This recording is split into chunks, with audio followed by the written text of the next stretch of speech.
Pois é, daqui a pouco, inclusive, a nossa produção está levantando um vídeo que ele interage com parlamentares na Câmara dos Deputados e, ainda que não seja uma entrevista, gravaram. Então, gravaram Jair Bolsonaro conversando com parlamentares na Câmara dos Deputados e postaram esses vídeos. E aí? Foi uma entrevista? Não foi uma entrevista, foi uma conversa que ele teve.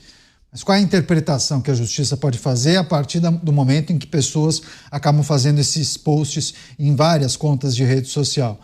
Mas, Beraldo, queria só trazer também um aspecto importante, tentando imaginar qual é a repercussão de... A cada dia a gente traz uma notícia, uma determinação da Suprema Corte ou da Justiça Brasileira, e aí a maneira como essas medidas acabam sendo interpretadas pelo governo norte-americano. Porque se os movimentos feitos pelos Estados Unidos objetivavam sinalizações do governo brasileiro ou da justiça brasileira, uma resposta que mostrasse uma certa flexibilidade ou o hasteamento de uma bandeira branca, se essa era a expectativa, definitivamente isso não aconteceu. Queria que você refletisse sobre a maneira como esse tipo de medida pode reverberar no governo americano.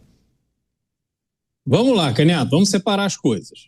Uma coisa é a questão política, tá? Então, a atuação de Jair Bolsonaro como presidente da República. Ele nomeou Augusto Aras, altamente ligado ao PT, para a Procuradoria-Geral da República. Ele impediu, articulou ativamente, Flávio Bolsonaro deu o voto fundamental para que não existisse a CPI da Lava Toga, como era conhecido na época. Ele tomou medidas que, de uma certa forma, fortaleceram, fizeram ressurgir o Centrão como o elemento fundamental do poder no Brasil. Ele nomeou Cássio Nunes Marques, que por fim deu o voto que acabou liberando Lula da prisão e o colocando apto para disputar as eleições para presidente. Então isso é atuação de Jair Bolsonaro político. E depois, por fim, claro, usou o Palácio do Planalto, junto ali com aquelas pessoas mais próximas a ele, para ficar divagando sobre, eventualmente, uma forma de impedir a posse de Lula ou deles permanecerem no poder, coisa que não aconteceu. Lula tomou posse e a vida seguiu sem absolutamente nenhum problema. Outra coisa que aconteceu em 8 de janeiro. Os baderneiros entraram nos 3 prédios mais importantes da República sem serem contidos, diga-se de passagem, porque nem armados estavam, quebraram tudo, depredaram patrimônio histórico, um ato inaceitável, irresponsável, e deveriam ser punidos por aquilo que fizeram.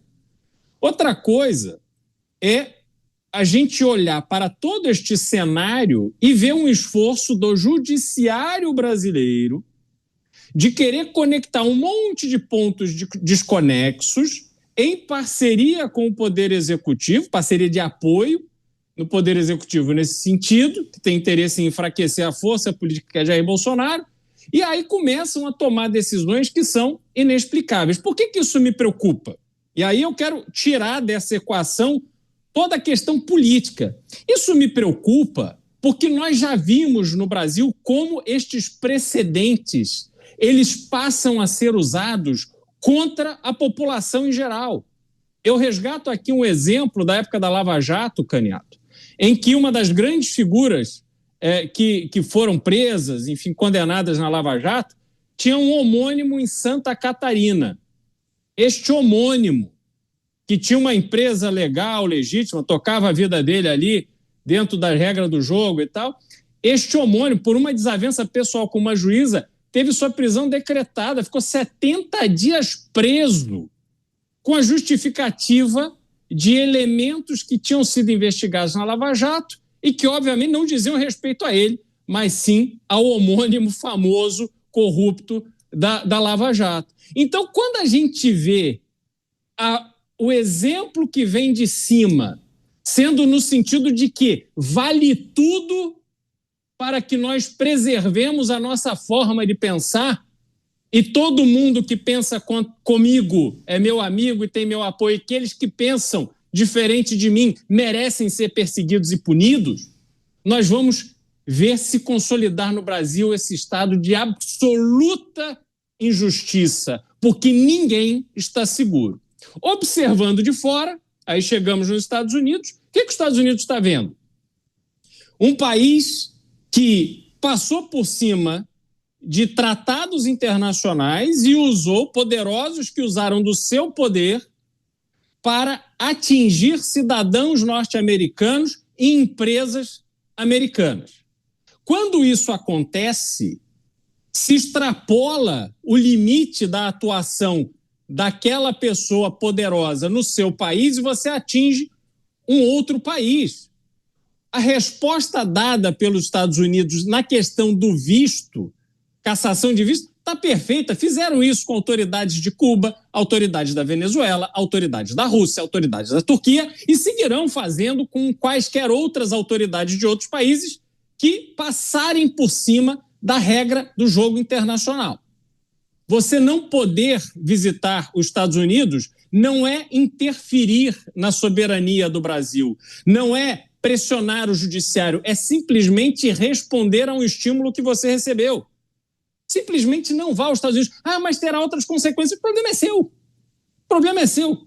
Então, há uma regra do jogo, você não cumpriu a regra do jogo, sofre as consequências. Portanto, a gente vê que os Estados Unidos, nos seus atos concretos, ele está muito seguro e tranquilo, sem invadir a soberania de nenhum outro país. Quando a gente olha para as tarifas, aí temos um outro ponto, é um outro problema. E que, para mim, o grande erro de Donald Trump foi ter, naquela carta de 9 de julho, escrita ao presidente Lula, ter misturado as bolas.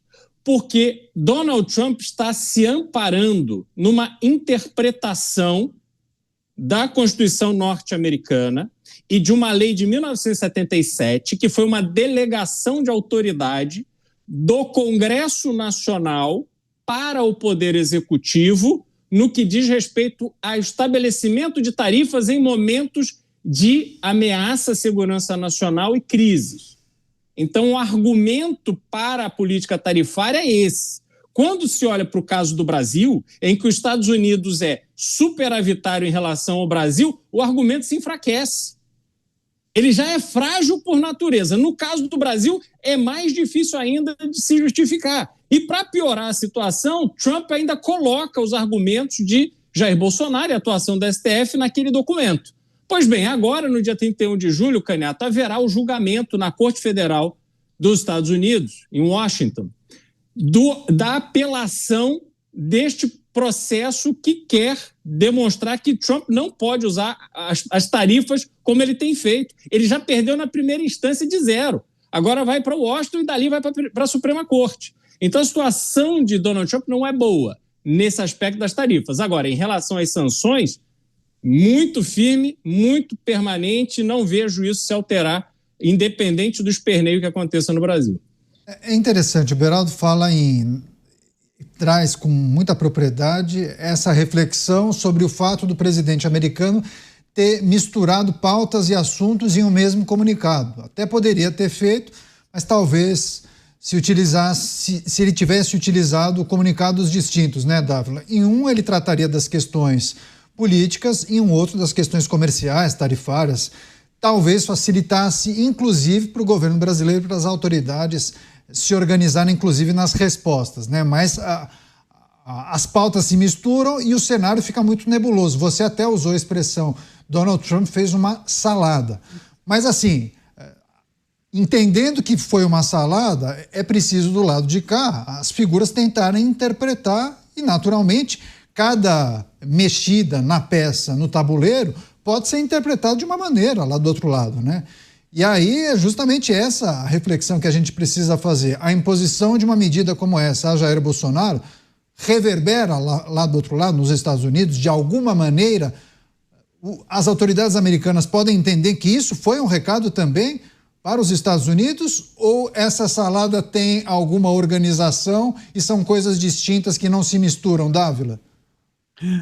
A salada, Canhato, é óbvio, porque se populista pensasse de maneira racional e sensata, ele não seria populista, ele seria estadista. Populista pensa de um jeito que precisa agradar o circo. Então você trata de questões reais, interesses nacionais, mas precisa ter ali um fator circo, precisa ter lá um lugar para falar para minha tribo. dizer para eles que estamos alinhados juntos nessa cruzada moralizadora, porque se não tiver isso, não é populista. Então, o ponto é que Donald Trump utilizou Jair Bolsonaro para dar o recheio para falar para sua trupe.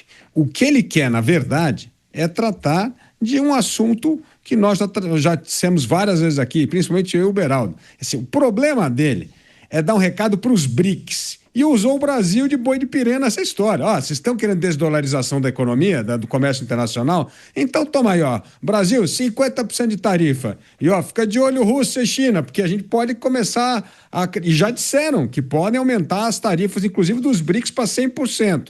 Então, o negócio dele, principalmente com a diplomacia brasileira, é que o nosso populista saiu com essa bravata. Vamos acabar com o dólar, com a moeda internacional. E isso caiu como o álibi perfeito para Donald Trump começar essa grande cruzada em relação ao Brasil, às tarifas, etc. E é óbvio que aí utilizou a questão de Jair Bolsonaro para mostrar as injustiças lá. Por quê? Porque resvalou, como bem disse o Beraldo, em empresas norte-americanas, por uma decisão totalmente arbitrária, nunca vista no direito comercial, que você pega um acionista, faz uma empresa dele pagar pela multa de outra empresa dele, que tem outro acionista, que tem outra coisa, a Starlink pagando pelo X. Isso não existe no ordenamento jurídico. Então, ele aproveitou duas coisas. Aproveitou a questão mais séria, que é o questionamento do dólar como moeda internacional, moeda de reserva do mundial, e colocou essa pílula maravilhosa de uma empresa americana que foi atacada no Brasil, como se isso fosse uma série de medidas arbitrárias,